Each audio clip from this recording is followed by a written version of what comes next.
Hi, I'm Jay Matheson with Midland's Audio Institute and the Jam Room Recording Studio.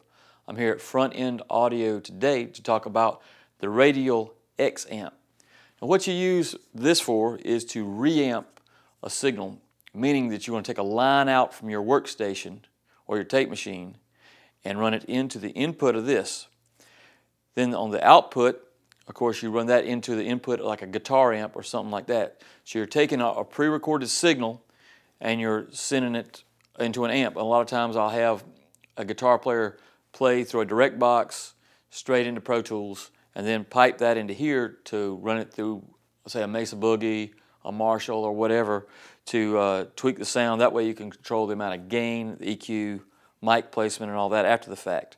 So that's basically what this does. It interfaces a line level output from your workstation or from your interface or your analog to digital converter more specifically to an instrument level unbalanced signal. And as far as features, on the bottom here we have our output level control. That way you can trim the output level that you send into the amplifier. And you have two outputs. You have the direct out and the isolated out. Now the isolated amp output is to go to a second amp. So if you have a Mesa Boogie and a Marshall or something like that, you can run both amps at once.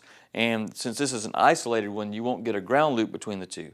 Also, there is a phase reverse for the second output. So if that was out of phase, you can get both amps in phase.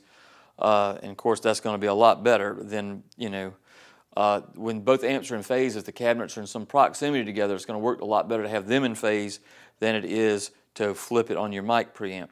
And on the input side, you have a ground lift, so you don't get a ground loop between the guitar amps and your output of your workstation. And of course, you have a balanced input.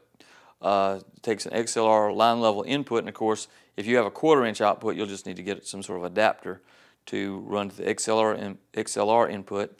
And then of course you have your power supply input. The power supply is included and it comes from Radial, and you'll need to use that because this is an active device. And another thing about these Radials, they are real well made, very well made boxes. They're made in Canada. Radial's a good company, stands behind its product. So I definitely own one of these myself, and I highly recommend these for anybody that wants to do some sort of re-amping. So if you're interested in the Radial X-Amp, check it out at www.frontendaudio.com.